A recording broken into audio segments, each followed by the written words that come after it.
You're inviting them to DM you, whatever. From that point, what are you looking for? Coachable. Coachable. Yeah. You don't know what you're doing yet, and then you want to come here and tell me what to do or what you're going to do. Or you come to my team, and then you want to go listen to everybody else out there. Well, go on their team. Right. Out of everyone out there, you picked me. Yeah. And now you can't even take the time to listen to me. I'm not for everybody, and everyone's not for me. And the sooner you learn that, the better off you'll be.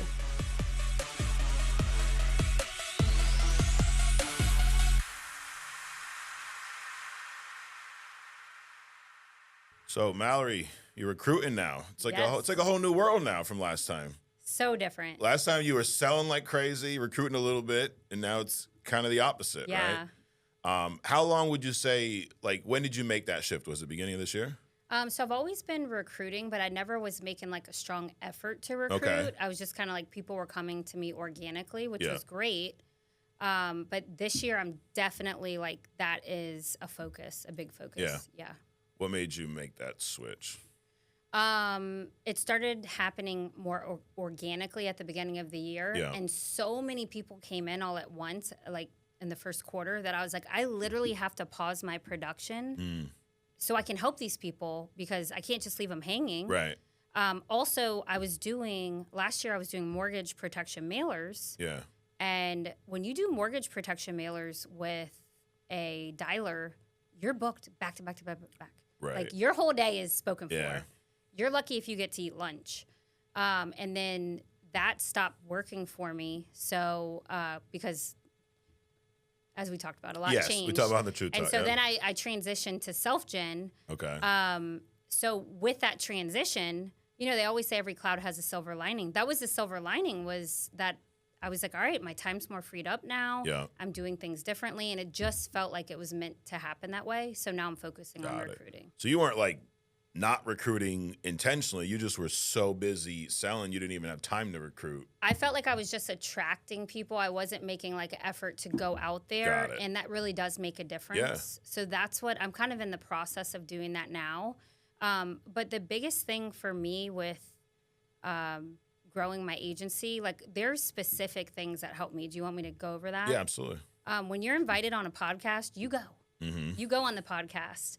And I've been on a few podcasts. And the cool thing about podcasts are they're evergreen. Right. You could have done one 5 years ago and someone finds you and Correct. if you're being authentic, people connect with you. Something you said hits them where it needs to hit them. And they're like, that's my person. And I have people reach out all the time that say, oh, I prayed about it. And God answered my prayers when I found you. Like they literally feel like so connected to me from seeing a video. And it means the world to me. And like, I want to help them. So go on podcasts, any podcast. I don't care. Go on them because you're getting your message out there and you're helping people. Right. The other thing that I've done literally from day one is Instagram. Okay. I don't have a huge following. I have like 2,500 followers. I don't think that's big. But the thing is, it's mostly all insurance people or people that want to be in insurance.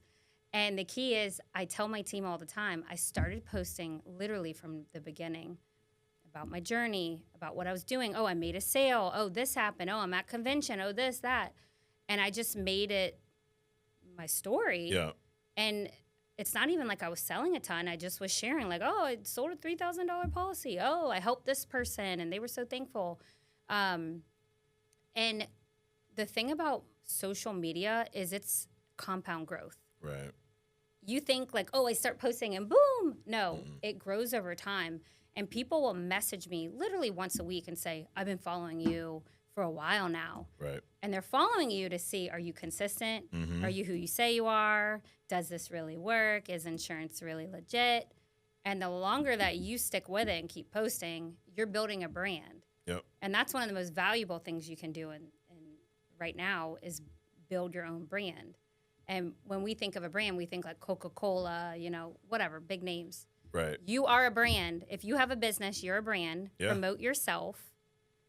And sometimes people think, oh, well, you're promoting yourself too much. You're tooting your own horn. I've had people say like so self-absorbed. Like, well, one person said that. Yeah. Forget that person. Right. Hater. But they're like, oh, you're so self-absorbed. What if me being self-absorbed and sharing my story and my experience is helping people? Right. Is it self-absorbed then? No. When I have 10 people now on my team, because I was self-absorbed, that are feeding their families and home with their kids and making six figures. Right. No, it's not. Yeah. So. Yeah, it's like the good and the bad with the internet, right? Everyone has this anonymous way to talk shit, pretty much, and it's like, how much do you let that affect you? Or like you said, who cares? Who cares? The older we get, as we talked about, you and I Yeah, are we're about getting the there. same age. We're not going to say the number. No. You stop caring. Yes. And you realize it doesn't matter. What matters is, what are you trying to do? What's your mission? Who can you help? I'm not going to say I don't, sometimes I post stuff and I'm like, oh, that was stupid. Why did I post that? Yeah. Or, oh, that's a low count. But in the big scheme of things, it doesn't matter. Right. And I tell my team, just start posting. You'll get better at it. Share, because there might be 5 people in your circle that want to join.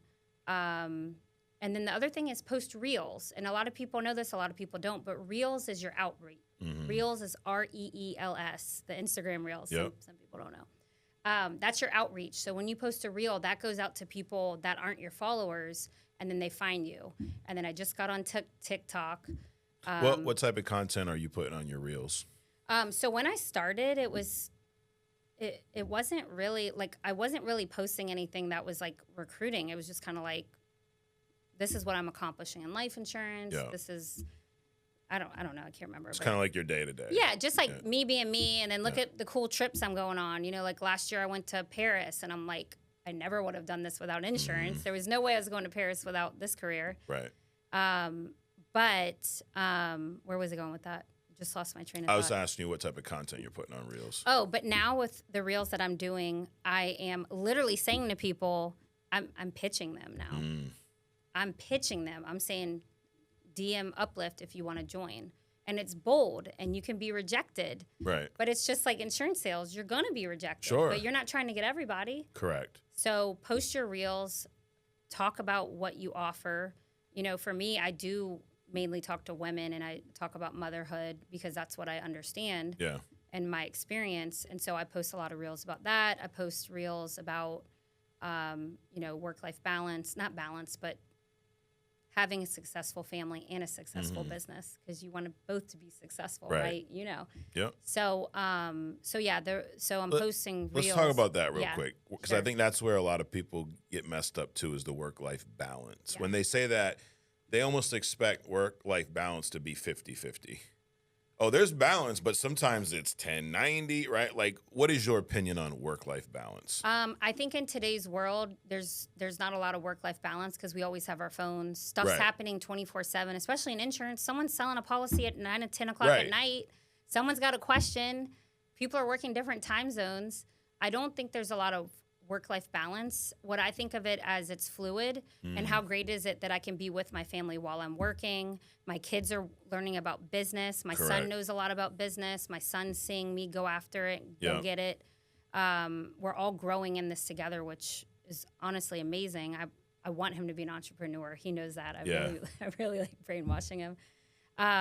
But I don't think there's a lot of work-life balance. I would say it's fluid. And I would say what I've learned is be present with your family when you're with them. And it's easier said than done. Be present.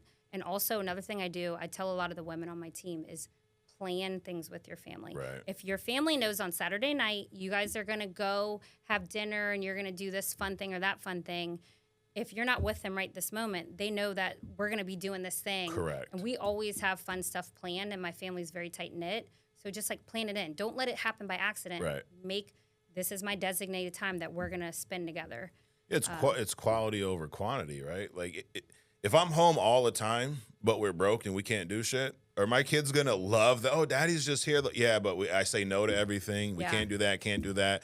Now, if I'm maybe not here all the time, maybe half the time, but when I'm here, we're having fun. We're doing things. It's quality over quantity. And it's also, business has momentum. Yeah. And it's exciting, and it gives your home like this energy of like, we're going places, we're doing things, we're creating things. It's not like every year is the same as the last year and the last year. Right.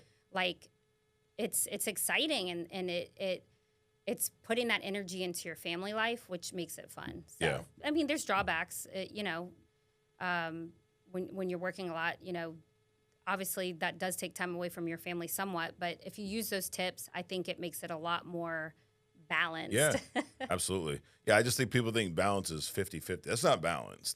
That's Broke. I don't know. Yeah, exactly. And that's going to be 100 and 0 because you're going to Broken be balance. 100%. Like, and that's not fun. Yeah. I also, look at what we do. Now, you've worked other jobs. You've worked corporate. You've done sales out. You've done marketing. Done it all.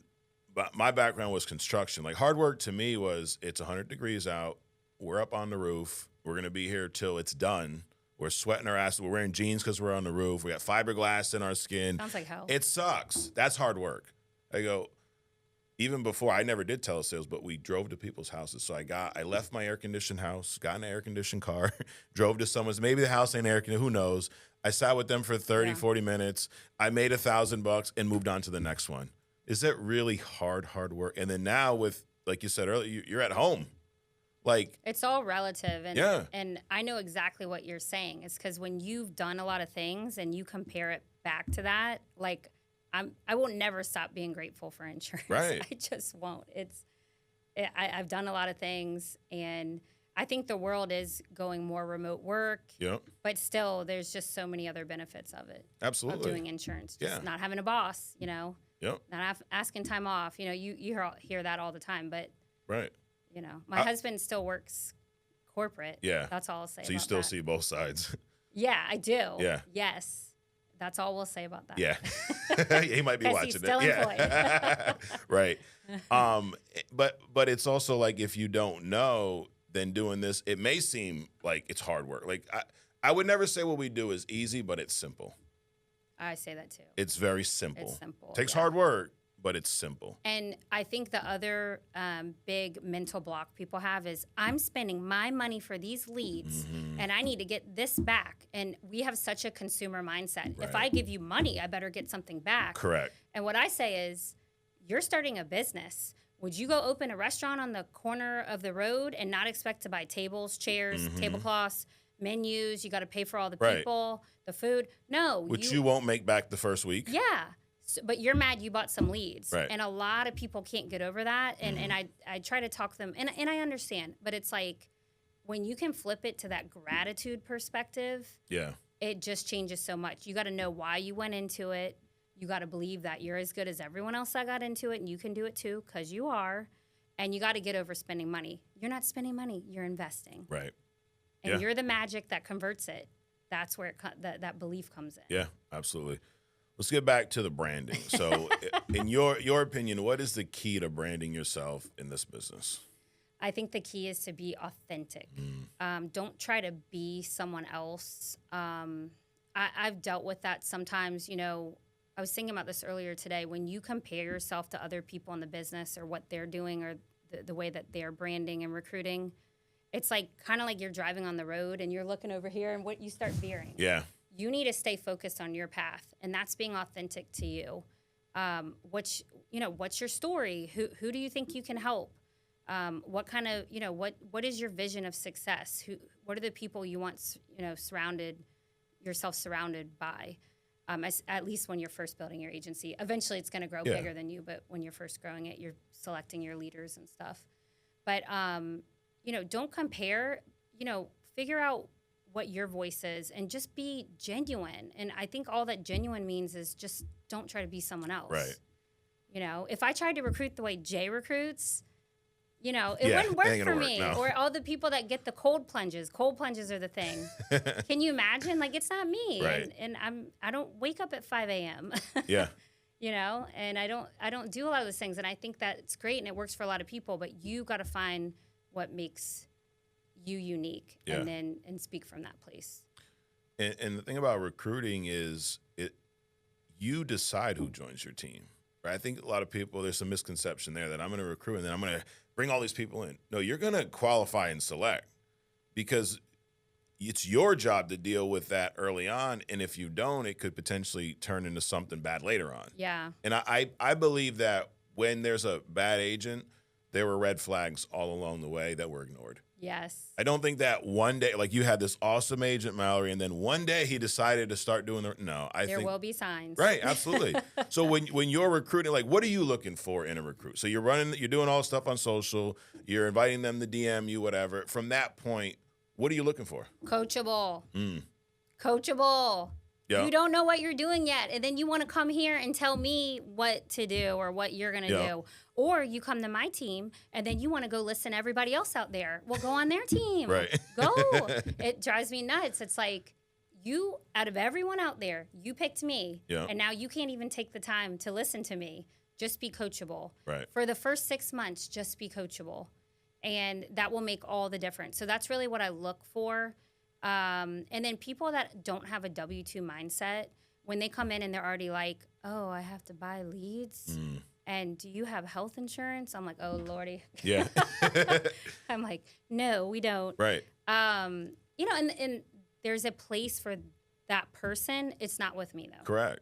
And that's okay. Yeah, there's nothing wrong with that. I'm not for everybody, and everyone's not for me. And the sooner you learn that, Right. the better off you'll be. Yeah. It goes back to like that W-2 mindset. This isn't a, hey, everybody come and apply, you'll get hired. This is your independent contractor. I look at it like if I'm painting my house and I'm interviewing some companies of who's going to get the job, I get to pick which one I think is going to be the best fit. It's not just because you applied, you get to come work in my house. It's the same thing here. They're independent contractors. Just because they applied doesn't mean they have to. It's your job to identify, qualify, and select. And I think that sometimes that comes from like an abundance mindset versus a lack mindset. Right. You're like, oh my gosh, I got to recruit. Yeah. Like that scene from Tommy Boy, and he's like squeezing the bread, and he's like, my precious. No, there's a lot of people out there. Right. It's got to be aligned both ways. Alignment's a big word for me. Yeah. You got to be aligned with me. I got to be aligned with you. And, you know, it's sometimes, you know, it's not a good fit with the culture too. So, but yeah, coachable would be, there's a lot of things I would say coachable, and then having a growth mindset. What did I just say before? It was not having a W-2 mindset, having a growth mindset. That's a huge thing I talk about, because who you see sitting here at this podcast today is not the same person that started 4 years ago. Right. But I believed in my ability to grow. I still have a really far way to go. I have a lot of things I've got to, you know, get better at. But if you can come into insurance with a growth mindset, oh my gosh, like you can't even imagine the things you're going to do. Absolutely. You've seen it. Oh yeah. Well, let's talk about that. 4 years to now, Mallory. How have you grown? What are the biggest changes you've made? I think the biggest changes are believing in myself, and a lot of times I shrink myself. You know, like when I first started, I have a big personality. I don't know if you can tell. Yeah, a little bit. That's why we had you back. But sometimes it's like I don't like to show it because I don't want to be judged, or I don't want people to go, "Oh, you're too much," you know, "Oh, you're too this, too that." But it's kind of stepping into who you are.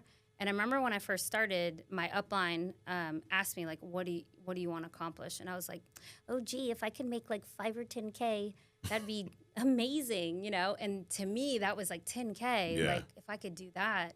And now I'm like 100K. Let's go, baby. I can do it. And so it's just stretching your container of like what you can achieve, what you can really have the capacity to hold. And like even just managing all these people, this would have stressed me out 4 years ago. I would have been drinking 2 bottles of wine every night. And now I'm like, you know, I'm fine. So prior to insurance, you never really managed anyone? No. No. I tried to avoid people. Why? They're crazy. They are. No, I never managed people, and I don't think I manage people now. I don't feel like I manage. I know what you're saying, but more like lead, impact, influence, whatever. But no, I That's a good avoided point, though. people. In your mind, what is your role with your agency? Set the right example, show them what's possible, keep their mindset on track, lead them, influence them. It's like set the pace. Yeah. Like show them, like when they're thinking about taking today off because they have a doctor's appointment at 2:00. Well, what are you doing before 2 and what are you doing after 3? Right. That's my mindset. Yeah. I go to the dentist and I come back and work. Yeah. And so it's just kind of correcting, like, I don't know, just showing them what it takes to succeed. Because once they get it, they're going to be okay. Yeah. But it might take them a year. How, do you think so? How long absolutely. do you think it takes people that are going to succeed? Depends on their activity. I always go back to that. I forget who said it years ago, but that 100 appointments. right? We have nothing to talk about until you've ran 100 appointments. I say that too, 100 presentations. Yeah, because if you run 5, well, who cares? 2 weren't there. Yeah. One, the wife wasn't there. One wasn't interested, and maybe you helped one. One was maybe a lay down. Exactly. One was a lay down that anybody could have closed. My 9-year-old daughter would have went in there with her gymnastics uniform and closed it. Yeah. But you haven't done anything yet.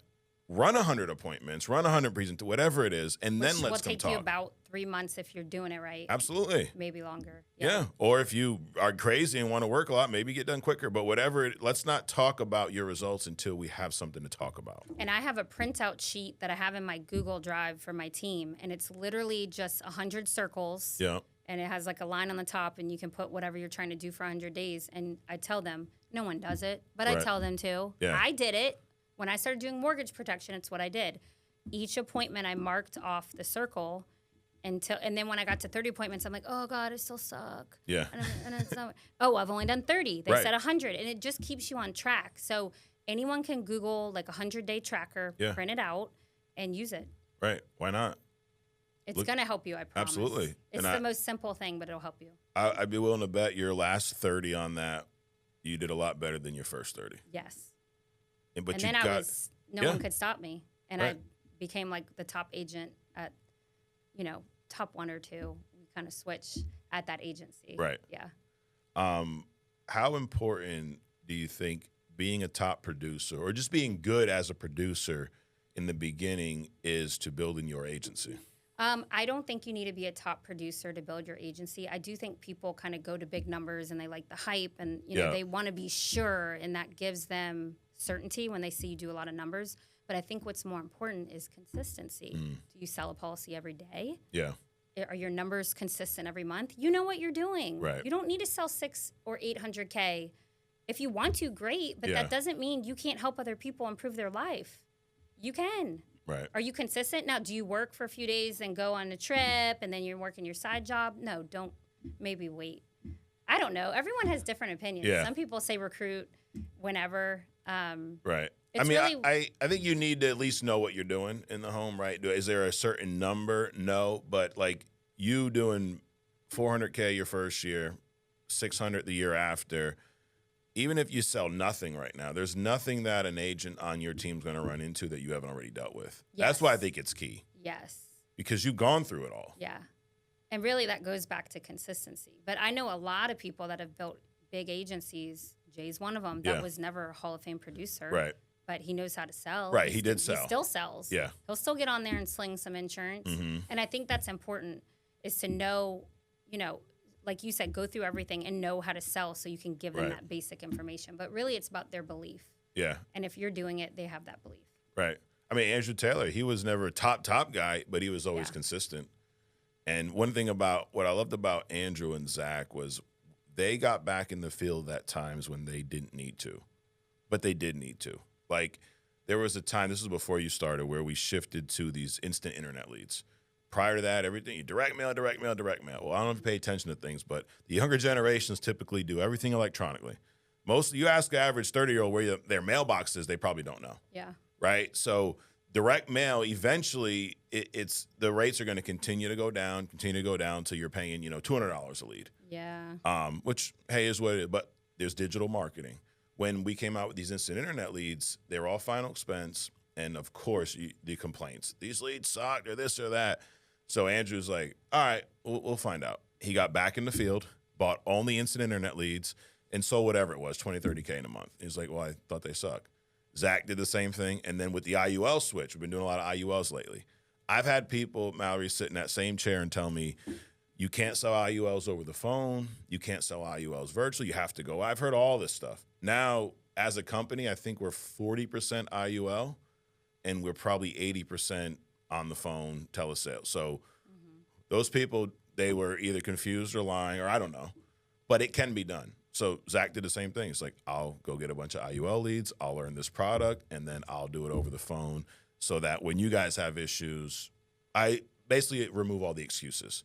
And I think that's key, too, like in leading your agency, is removing the excuses. And here's a weird opinion.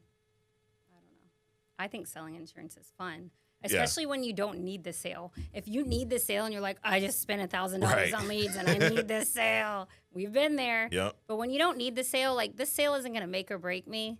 It's fun. Yeah. I love it. I think it's a What do you love the most about it? yeah, it's a challenge. Yeah. And then when you get them to, I don't want to say get them, but when you can persuade them, that's an important enough thing to do to take care of right now. Because most people want insurance, but they want to get it 5 minutes before they die. Correct. Yep. 5 minutes before they die, they want to pay the premium and then be insured for their family because they love their family so much. Right. They don't want to get it today. Correct. And they'll make you call them back every week, every month till they die. And I'm not going to do that. Right. Neither should you. But I think that now I lost my train of thought. Why do I like it? Yeah, most thing you love about it the most. I just think it's fun when you can persuade them, and then when they see the value, and then they say thank you at the end, and then you get off the phone, and then my team, when we make a sale, we do a little dance. Okay. So we're just happy. It's just You're like, a fun team. You got the caps. You guys are doing dances. we're friends, and we dance for each other. Yeah. Especially when a new agent gets a sale, we just do a little Zoom dance. Yeah. And it's genuine, and it's just fun. Right. I don't know. And now with insurance, it's instant gratification because I write that policy on Monday. Yeah. I'm going to get paid on Wednesday. Right. Can't beat it. Yeah, they're covered on the spot. Like the minute they are accepted, they now have a policy number like right over the phone. It's crazy. Yeah. And so and you know what it is rewiring your brain. A lot of people, I've kind of read about this, but we all have like dopamine attachments to different things like watching TV, drinking a beer, whatever people do. If you can rewire your dopamine for success in selling insurance, like it just makes it more fun. And I think that's what I've done is I've associated fun with selling insurance. Right. I might be the most boring person on the planet. Hey, it's working though, It's right? making It works. And it's gratifying too. Like what, we talk about this a little bit here, but the other side of it, we're not selling vacuums or Tupperware or some special TVs, jewelry or cars. something. Like if we don't persuade them, they don't buy what we're selling, they're going to die at some point with no life insurance. And then their family's screwed. Or they're going to pay a whole lot more. And I tell them that. I'm like, it's just going to go up. Right. But you've had death claims, Yes. right? Is there one that sticks haven't had a out? ton. You haven't had a ton, but you've had a few. I've had a few. I had a lady that she was really frantic. Her husband died and she needed help. I think it was with Corbridge. Okay. And she just like couldn't figure out how to do it. And she was having trouble with the paperwork. And in those moments, I'm like, this is really my job. Yeah. It's not just selling Correct. policies. It's showing up in that moment and really having the empathy. And she called you. She called me. The empathy, the professionalism, and just being there. And that's really keeping your promise. Yeah. And so that's important because I need to be able to sleep at night. I need to be able to be with myself. And I know in those moments, that's where you have your chance to like, who are you really? Yeah. Why are you really doing this? Right.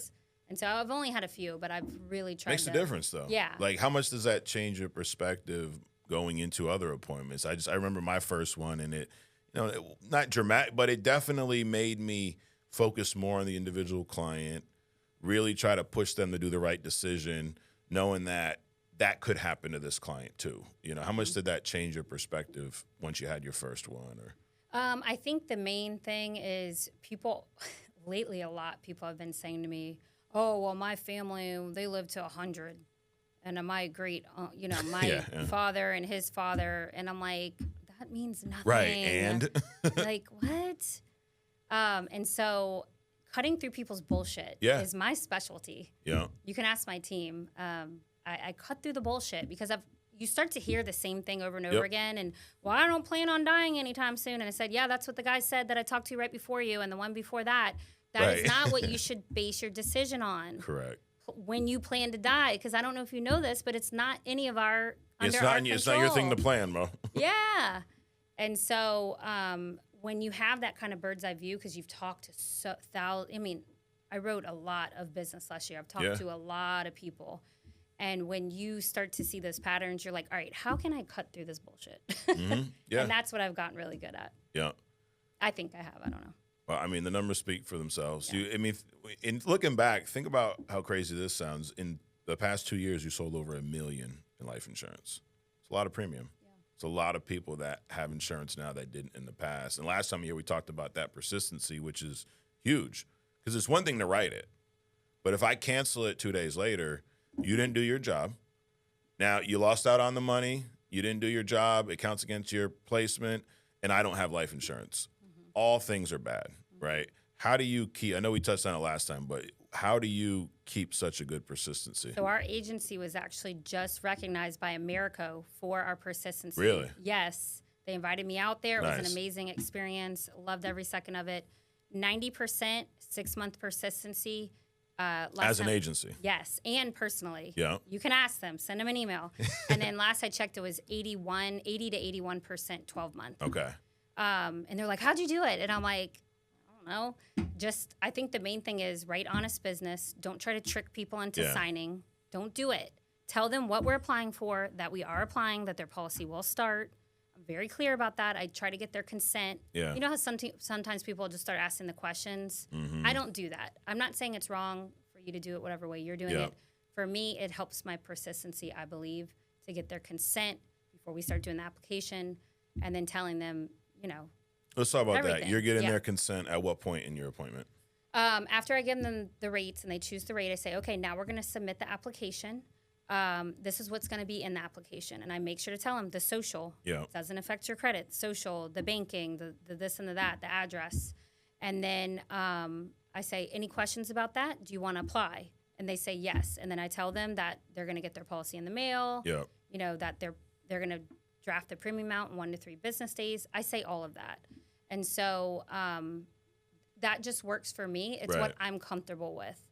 So I think that helps with persistency. Does that ever push people away? Saying all that, do they ever go, oh, I'm not willing to do all that today? I think it helps more than it hurts because people, a lot of times people push back, not because they don't want it, but because this is something I've realized lately is they're testing you because you're just calling them on the phone. They don't know you. Right. So they put out little tests and you got to pass the tests. And if you pass all their little tests, they'll get the insurance with you. Yeah. And so that's one thing is just by getting their consent and being upfront, I think that they trust me more. Also, giving them your license in the beginning. If you have a digital business card, send that. When they get the policy after, I do like a 5-minute kind of wind down where I tell them everything that's going to happen next, their policy number. Not everyone does that. It does help. If you don't do that, you should. And then send an email or a text message, and then I send a little postcard at the end through, it's called postable.com. Okay. And send a little postcard. It takes 2 seconds. You can hire a VA to do it if you want to, or just do it yourself. And I think all those things add up to high persistency, but it carried on into my team. Right.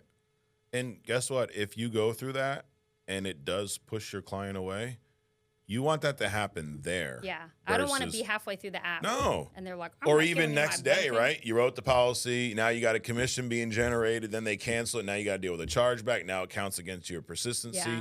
I'd rather them go, you know what? I don't want to give the information over the phone today. Yeah. But okay. I probably screwed something up to make you uncomfortable, or maybe you're just one of the few that is not going to do this. And Let's move on to the next one. And you want to push a little bit, but you don't want to like twist their arm. Right. You like, I'm real good. There's an art, like, they're like, no. And you're like, but maybe. And they're like, no. And you're like, but what about this? Not twisting their arm because then they're going to feel used and they're going to cancel. Because you can get them to say yes on the spot. Doesn't mean they're going to keep it. Yeah, exactly. And so I think that's what we've learned. Yeah. I remember my worst one. I don't know the worst one, but the funniest one. I was in this appointment in home, and it was one of these back and forth. They didn't trust me. But I got them to do the app. Yeah. The check was the big hang up because we always used to save that for the end, right? This is our weak way of doing it. Like, hey, by the way, we need a voided check so that you're covered today. So whatever. And then they start, well, they're going to take money out. Well, not until you're approved, they won't, but they will. And then, so they're uneasy. I'm making them nervous. She finally gives me the check. And it was an old Mutual of Omaha app. It was like a book back then. It's paper app. So I stick the voided check in the app. And this was my last appointment. I've been running all day. So I'm like, I need to use the bathroom. So I leave everything on the table, go use the bathroom, come out, pack my stuff up. I go meet Sean at the office. It's like midnight. We're at the office scrubbing apps. Now, we each got 10, 15 apps. He probably has 20. We're going through them. And then this one app, I'm like, where's the check? Did you see a check anywhere? And he just starts laughing. He's like, no, they took it, huh? I'm like, yes, they did. Yeah. But I screwed up. I did something wrong. made them uncomfortable, whatever the case was. Or maybe it was one I probably should have just walked away from. But I got them to, That's like the old school way. Yeah. Loosen the deal. But it's the same thing. Like, you can weed that type of stuff out by doing what you're doing. And that's the thing is, by saying it up front, for me, it just makes it more comfortable. Yeah. And it doesn't feel like they consented. They said yes, and there's no surprises, and I think they respect that. It's what works for me. Yeah. So there's a million ways to do this. I'm not telling you your way's wrong. I'm just saying what works for me, what gives us the high persistency. And one other thing, mortgage protection has higher persistency. I think I'm almost positive. Than final expense. Yeah. Yeah. Because it's usually someone, if someone has a mortgage, they're usually more planning, forward thinking. They probably have more money. They're not as, week to week on their finances. Right. So you're going to have a higher persistency, right? But Yeah. I mean, I think everyone's going to get chargebacks and cancellations. Oh, absolutely. Don't beat yourself up. No. If you're People a good are agent and 20 to 30%'s falling off, that's about normal. But you definitely want to work to close Absolutely. that gap. And there's everything I just mentioned is just little ways that don't have to take a lot of time, little tweaks that can make a big difference. Yeah. It's kind of like we're talking about with the agent. If it's not a good fit, I want to know before I get them contracted. I want to get them out of the way before they even get in the door. Just like with your appointments. If they're not going to keep it, I want to figure that out before we submit versus after. Yeah. And one other thing, if you get a chargeback, control the controllable. If you can save it, save it. If they charge back multiple times, keep it moving. Right, I it tell is my what it team, is. there's so many people out there, keep it moving. Right. Just chalk it up to that's your 10, 20%. Keep it moving. Yeah, it's going to happen. Don't let it ruin your day, ruin your week. Don't think, I'll get his chargebacks. Keep it moving. Yeah. I remember the first time I got chargebacks. It was like 90 days in. I didn't know it. I'm like, I'm making money. This is awesome. I came off of like 2 big weeks. I got paid at the time. It was like $4 or $5 grand a week. I'm like, this is so awesome. Right after the It's big great. week. Yeah. Then it was like the following week, I didn't get paid anything because this is before daily pay. We got paid yeah. once a week. And I'm like, I'm thinking something's wrong. And then I go to the Mutual Omaha portal and they're like, oh, you owe us like $9 grand. I'm like, oh, shit. Yeah. Yeah. Yeah, because it was like back then, it took a while for them to hit. That. Yeah, no, it wasn't so fun. It wasn't fun. Yeah, it's all at once. So it was like 2 weeks I got paid nothing. So it was like I had these 2 big pay weeks, then got paid nothing for 2 weeks. But then you learn like I'm doing something wrong. Yeah. And that was always the thing. And maybe it was because I worked directly with Sean because Sean was big on be accountable. Like, yeah, you can blame the leads. I could blame Mutual of Omaha for waiting so long to charge. I could blame everyone else.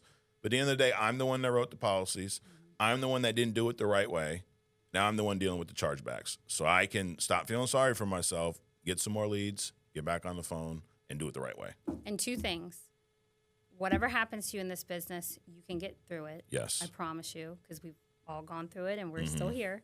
And then the other thing is trick yourself into believing, this is what I've done, whenever I go through a setback, I'm about to go through a huge growth period. Yeah. So if you get a huge chargeback and you're like, how am I going to get through this? Trick yourself. If I get through this, I'm about to 3X, 4X, 10X. And that's how it's happened for me. There's always a setback before a period of growth. Because it's like testing you. So you mean every day hasn't been perfect, Mallory? No. No? What is the last thing I'll ask you? Well, 2-part question. Do you know, in your opinion, what was your worst day here and your best day here? Oh, gosh, there's been so many days. I know. It's a hard question. One of the best days, the best thing that's happened to me happened recently. I can't say it's the best. It's hard to quantify that, but one of the best. A really good thing that happened is my sister recruited 2 agents on her own. And and I remember she called me and I was in like a sporting goods store and we're having this conversation and she's like, I feel really good about these agents. And I was like, I don't know. They worked in insurance before. They didn't have success. They could be a drag on you. And she's like, no, trust me. Like, I feel really good about these agents. Like, I'm going to train them and da-da-da. And she was taking initiative. And I'm like, all right, well, don't call me, da-da-da. And it was just like a little side conversation. And she brought those agents in. She's been training them. And they're literally flying. They're selling. Nice. They're like added so much to the team. And I didn't really know much before. So what I said wasn't like personal towards them. Right. But it was just me kind of protecting her. And now they're just like added so much to the team. And she's stepping into being a leader. And I'm like, this is how it should be. Yeah. It's like now she's been a leader. And then we texted each other a few days ago. And I was like, hey, I said, this is so cheesy, but I was like, hey, I'm really proud of you. You took a chance and you were right. You know, I'm super proud. And she said something like, I learned from the best. And it was a total cheesy movie. We don't usually, we're not usually like that. But it's cool because you see how everyone's kind of growing into their own power, whatever you want to say, being empowered. and it just keeps going on and on. So It's awesome. I don't know. Is that my best day? I don't know. Best day recently, right? The best day was when I made $20K. No, There you go. What about worst day? Like biggest chargeback, but a day where you thought like, oh, man, this sucks. I've had a lot of people yell at me. Yeah. A lot of people curse at me. Gotten into some text fights. Don't do that. It's not worth your time, but I've done it. Yeah. I think the main thing for me is that, like, I let people get me. Like, You let them get to you? they get, and, like, that's not a good feeling. Right. You know, and I've gotten better with that, but just dealing with people. Yeah, it happens. I guess it's probably a good thing you're not in home then, because it's even harder then to walk away. I would never do this in home. Yeah. Thank God, I found it at the right time. Yeah, I was the guy, like, I'd be in there for an hour going back and forth. I'm like, what am I doing sitting here? Yes. She's not going to buy. She's not interested. I'm just arguing how to argue. The biggest sign of maturity in the insurance industry is realizing that this isn't worth your time, and Yeah. there's so much business out there, and keep it moving. That's when you know that you've matured. Well, it took And me don't like text it took me like 2 years to figure that out. So in my defense, Me I was in too. my 20s, so it was different. Me too. But anyways, I'm not judging. No. Well, Mallory, I appreciate you coming up, doing this, carving out the time with everything you got going on, kids, selling, recruiting. Like, I don't take it lightly when anyone comes up here. So appreciate you for that. Keep kicking ass. We said how much by the end of the year? 500,000? 500,000 a month. In a month. 6 million. Yeah. 6 million. Yeah, All I've right. got a long way to go, but I can do it. Well, your team's watching, so they got to pull their weight. They got to help you. Yes. Now they you're will. not on your own this time They like will. last time. So. Yes. But thanks again for coming up, guys. Thanks for watching. Subscribe if you haven't already. Let everybody know where to find you on social. At the Mallory Kroos. Last name is spelled Kroos. Perfect. All right. Thanks again, guys. Thank you. Thanks. We'll see you next week right here on Next Level.